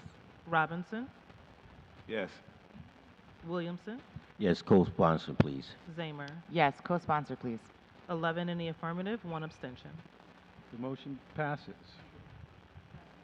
Now, no. Yes, yes. Okay. Glad to have you, Councilmember. The rest of the local laws are held. Thank you, Ms. Farrell. On to Mr. Robinson. Thank you, Mr. President. I recognize ordinance 137226 and ask for it to be read as introduction. Thank you, Mr. Robinson. Madam Clerk? An ordinance amending the Code of the City of Albany, establishing a pilot youth program by enacting a new Chapter 100 to be entitled Albany Youth Safety and Support Hours. Thank you, Ms. Farrell. Thank you, Mr. President. That will go to public safety. Okay, thank you. Mr. Flynn? Thank you, Mr. President. I notice ordinance 147226 and ask for its introduction. Thank you. Madam Clerk? An ordinance amending Chapter 375, Unified Sustainable Development Ordinance of the Code of the City of Albany in relation to permitting battery energy storage systems. Ms. Farrell? Thank you, Mr. President. That will go to planning, and the rest of the ordinances are held. Okay. Thank you. We're on to the... I'm sorry, what did you say? Oh, yeah. I'm someplace else right now. Ms. Farrell? Thank you, Mr. President. I notice Resolution 737226R and ask for its introduction and passage. Thank you, Ms. Farrell. Madam Clerk? A resolution of the Common Council celebrating the city's history as the oldest continually chartered city in the United States since the grant of the Dungan Charter on July 22nd, 1686. Thank you. Discussion, Ms. Farrell. Thank you, Mr. President. I just wanted to note, with 340 years of the City of Albany, we are considered the quote-unquote longest running instrument of municipal government in the Western Hemisphere. And I will note that the Mayor of Pliers is throwing a birthday party for the City of Albany on Wednesday, July 22nd at 5 p.m. at Academy Park, right across the street. There will be a concert with the carillon, which is the amazing instrument in the bell tower that we can hear. Albany was incorporated as a city issued by Governor Thomas Dongan. And at the time, there was about 500 people living here in about 140 houses. In 1986, there was a reenactment of the signing of that was the 300th anniversary of the Donegan Charter. And Mario Cuomo played Governor Donegan and Mayor Whalen played Mayor Schuyler, which is kind of a funny thing to think of. There's an enormous cake and there's a hot air balloon liftoff in Lincoln Park. And I just think it's a really wonderful thing that right now, if that was to happen, we would have 2 women and one of them a person of color to reenact that. And I think that that is a wonderful thing, a wonderful change. I also wanted to note some of Albany's firsts because we've invented quite a few things and some of them are kind of interesting. The thing that we're most known for is the invention of toilet paper. Perforated toilet paper was invented here in this beautiful city of Albany. The baker's dozen was originated here in the city of Albany. There was a baker who he wanted to make sure everybody knew that they were definitely getting the weight that they were supposed to get with the dozen. So he always gave an extra, and it was called a baker's dozen and took off to a lot of different places. The modern concept of Santa Claus, invented right here in the city of Albany. It was first printed about in Albany's Van Rensselaer Manor papers, the idea of the St. Nicholas handing out presents. The first toboggan ride was also here in the city of Albany. The first passenger railroad originated in Albany. It was not invented here, to be clear, but it did start here. And the first synthetic billiard balls were also invented here. Before this, they were made of ivory, which obviously very expensive and also not very humanitarian. So those are some of the fun firsts that we have had, and there's also been many amazing people that have lived here and have done incredible things. We were an important stop on the Underground Railroad, and a lot of other great things. So here's to Albany. I hope that everybody celebrates on Wednesday, and thanks to Mayor Pliers for throwing what will be a wonderful birthday party. Thank you. Thank you, Ms. Farrell. Further discussion? No? We're all co-sponsors, so voice vote. All in favor? Aye. Okay, the motion passes. Next, Ms. Farrell. Thank you, Mr. President. I notice Resolution 74, 72, 26R, and ask for its introduction and passage. Thank you, Ms. Farrell. Madam Clerk. A resolution of the Common Council in support of Capitol Streets in its application to the New York State Office of Parks, Recreation, and Preservation Environmental Protection Fund Grants Program for Parks Preservation and Heritage. Okay, discussion? Seeing none. Madam Clerk, please call the roll. Anani? Yes, co-sponsor, please. Brody? Yes, co-sponsor, please. Farrell? Yes. Hoey? Yes, co-sponsor, please. Johnson? Yes, co-sponsor, please. Keegan? Yes, co-sponsor, please. Lumpkin? Yes, co-sponsor, please. Powell? Yes, co-sponsor, please. Robinson? Yes, co-sponsor, please. Williamson? Yes, co-sponsor, please. Zamer? Yes, co-sponsor, please. 11 in the affirmative. Motion passes. Ms. Farrell. Thank you, Mr. President. I notice Resolution 75, 72, 26R, and ask for its introduction and passage. Thank you, Ms. Farrell. Madam Clerk. Resolution of the Common Council supporting the City of Albany in its application to the Environmental Protection Fund, EPF, grant program for Parks Preservation and Heritage through the Office of Parks, Recreation, and Heritage Preservation, OPRHP. Comments? Seeing none. Madam Clerk, please call the roll.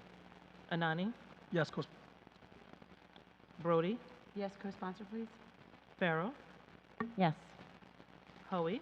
Yes, co-sponsor, please. Johnson? Yes, co-sponsor, please. Keegan? Yes, co-sponsor, please. Lumpkin? Yes, co-sponsor, please. Powell? Yes, co-sponsor, please. Robinson? Williamson? Yes, co-sponsor, please. Zamer? Yes, co-sponsor, please. 11 in the affirmative. The motion passes. Ms. Farrell.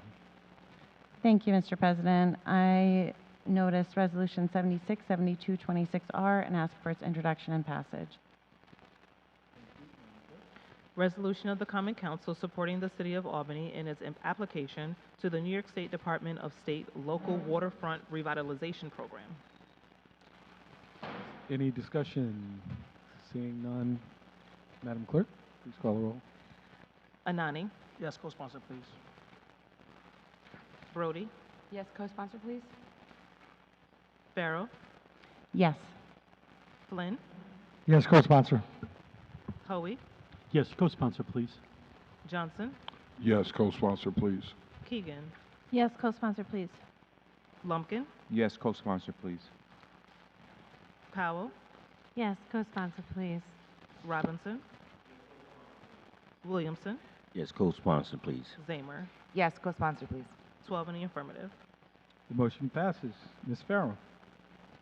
Thank you, Mr. President. I notice Resolution 77, 7226R, and ask for its introduction and passage. Thank you, Ms. Farrow. Madam Clerk. Resolution of the Common Council supporting the City of Albany in its 2026 consolidation funding application to the to the Empire State Development New York Kicks program. Discussion. Seeing none, Madam Clerk.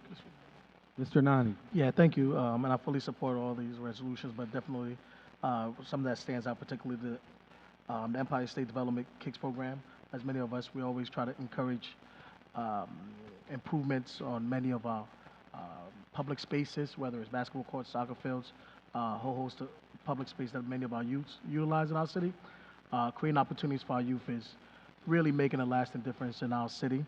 And as a community, we must continue to invest in programs that empower our young people, promoting healthier lifestyle and create safe space where talent and leadership can flourish. When we invest in our youth, we invest in a stronger future for everyone. So I know this funding will come from the state, but I definitely wanted to share my support for this. Again, thank you so much. Thank you, Mr. Nani. Madam Clerk, please call the roll. Anani, Yes, co-sponsor, please. Brody, Yes, co-sponsor, please. Farrell, Yes. Flynn, Yes, co-sponsor. Hoey, Yes, co-sponsor, please. Johnson, Yes, co-sponsor, please. Keegan, Yes, co-sponsor, please. Lumpkin, Yes, co-sponsor, please.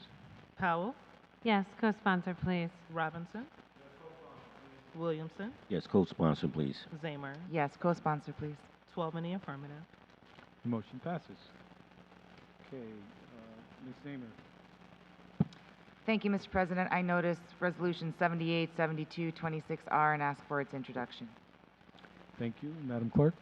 A resolution of the Common Council consenting to the reappointment of Serena White Lake to the Board of Zoning Appeals. Ms. Farrow. That will go to planning. Thank you. Ms. Zamer again. Thank you, Mr. President. I notice Resolution 79, 7226R, and ask for its introduction. Thank you. Madam Clerk. A resolution of the Common Council consenting to the appointment of Celeste Knight to the Board of Zoning Appeals. Ms. Farrow. Thank you, Mr. President. That will go to planning as well. Thank you. All right. So next, on to the majority consent. Ms. Farrow. Thank you, Mr. President. I move that we add Resolution 80, 7226R and Resolution 81, 7226R to the agenda. Second. Thank you, Mr. Hoey. All in favor? Aye. Aye. Any abstentions? No. Passes. The motion passes. Ms. Farrow. Thank you, Mr. President. I notice Resolution 80, 7226R and ask for its introduction and passage. Thank you. Madam Clerk. A resolution of the Common Council establishing standard work days for the Common Council as required by Regulation 315.4 of the New York State Comptrollers effective August 12, 2009. Thank you. Ms. Farrow. Any discussion? Want to say anything about it? I would just note that this is something that is required by the Comptroller's Office in order for elected officials to establish hours to be part of the pension system. Thank you. Madam Clerk. Please call the roll. Anani, Yes. Brody, Yes. Farrell, Yes.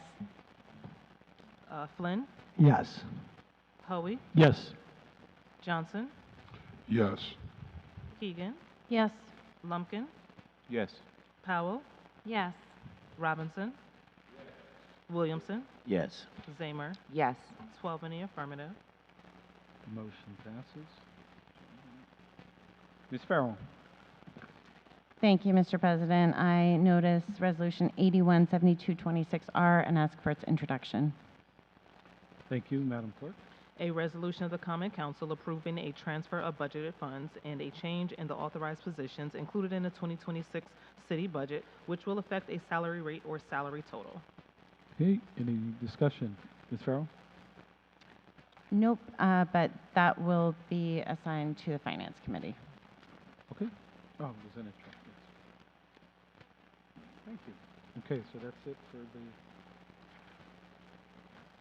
regular agenda. Ms. Farrell?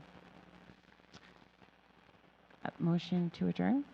Hold on. No, I was closing out resolutions. Oh, the rest of the resolutions are held. Okay, miscellaneous, Ms. Keegan. I apologize. I think my brain scrambled a little bit when we were voting for local law L, and I wanted to co-sponsor that bill, and I don't believe I said so on the record, so I just wanted to correct that. Yes. Okay, thank you. Mr. Johnson? Thank you, Mr. President.